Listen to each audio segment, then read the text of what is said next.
Hey everyone, so today we have a kind of a unboxing and review on one of the board games that we play.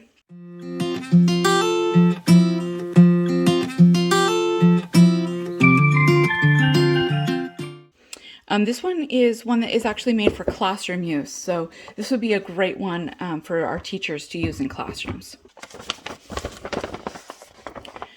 So it does come with this full information on how to use it, and you'll notice here that you have your Common Core curriculum points.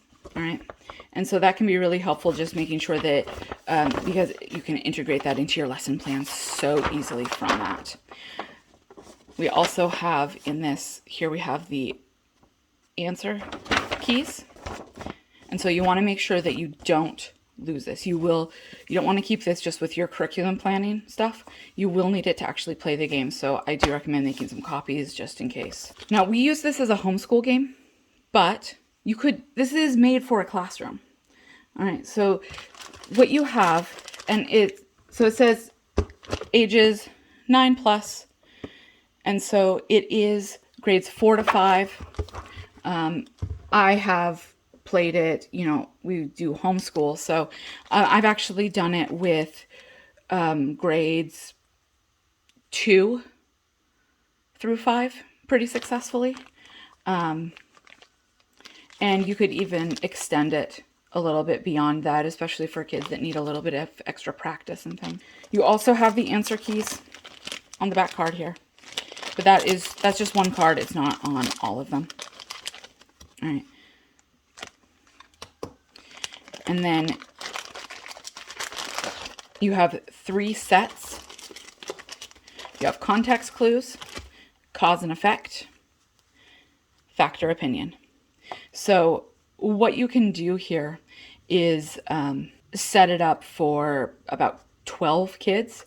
Do about four people per set. Or if you are doing homeschool, you can just use one at a time. And then you do have the little pieces and everything that come with it.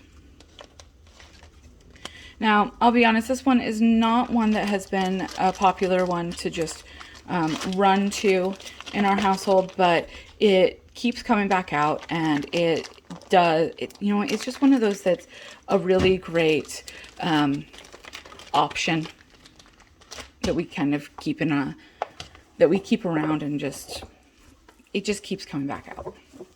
And since it is 4th and 5th grade, technically we can use it for my son next year because we're just finishing 4th grade. So here's one of the board games, or one of the, so what you'll notice here is that with each of the games, they can be used with any of the card sets. So you don't need to, say, use cause and effect with only the Adventure Climb one, for example. So we had that icy one, we have a Wild West one, and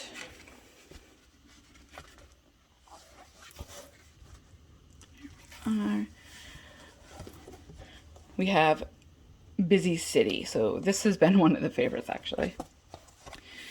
And what you do is you have one person who's the card reader each time. And so they will take a card. And here's one just from the cause and effect deck. And this one says, about 65 million years ago, a huge disaster happened on Earth. Scientists aren't sure what happened, but they believe the event blocked much of the sun's energy. As a result, half the Earth's species died off, including huge dinosaurs. And here's when we're looking for the answer at the end, this number here corresponds to the card. Why do scientists believe half of Earth's species died off 65 million years ago? So we're referring back to the text here, right? Huge dinosaurs killed off weaker species. The Earth's gravity became unstable. Much of the sun's energy could not reach the Earth.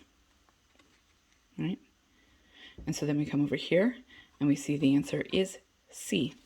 Much of the sun's energy could not reach Earth. So this is cause and effect. That's what they're talking about here.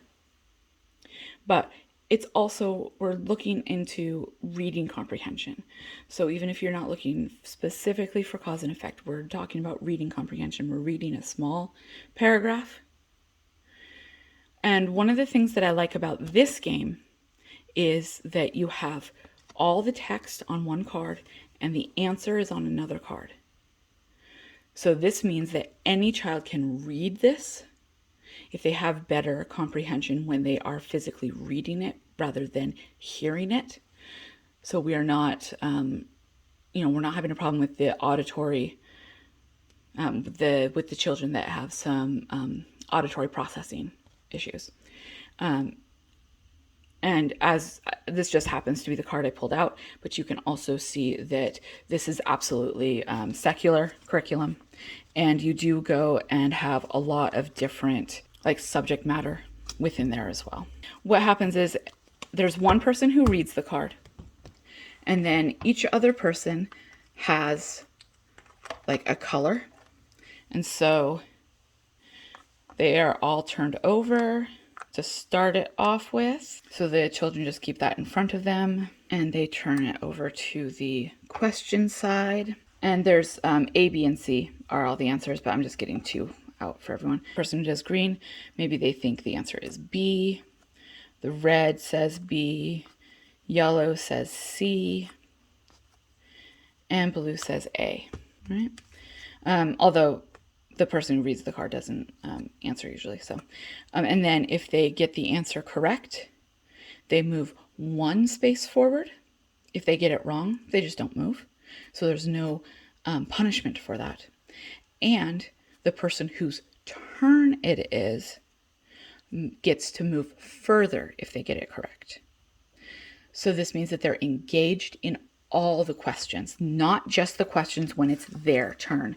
And I've really found that that's vital, especially working with kids that have ADHD or any, kids who are gifted can have a really hard time with paying attention when it's not their turn or when it's a little bit too easy for them. And so it just really keeps them engaged and they're moving through the board game and they're excited about winning. But the questions are also,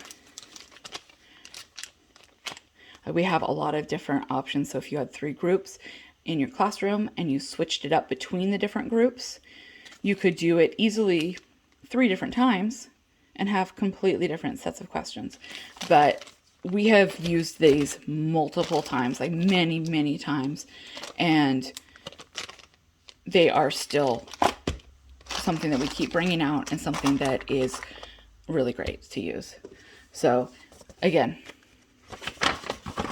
you have your core curriculum guides here. These can also, obviously if you're a school teacher, these will help, but if you are homeschooling, these are really helpful as well, because you can then, you can tell the school or if you have homeschooling regulations that you need to report what you're doing. So that can be really helpful.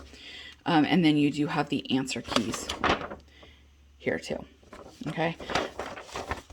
And then the answer keys are also on the back here, but I absolutely recommend making copies of these just in case it gets lost. All right, so that is the comprehension game trio for grades 4 to 5. And we've got 3 different board games, 3 different sets of questions. They can be mixed up between the games, between the boards, and between the questions being answered. And I have found this to be really engaging and fun. Like I said, I actually played this game with grades 2 to 5, and the person who was in grade 2 was struggling with reading, and they're actually the ones who ended up winning because the questions were all read to them. And we had an adult read it when it was their turn. So it's really versatile, and I think that it's really great to use for homeschooling multiple ages of children, and it's also great for using in classrooms, but it also works perfectly fine to do with just one adult and one child if that is how you are schooling, or using it for, after school enrichment or something like that. All right. Well, I hope this was helpful for you today. And go ahead and subscribe if you want to see more stuff like this. And check out my website, leastrestrictivelearning.com. And we have all kinds of curriculum over there as well. All right. Have fun, guys. We'll see you next time.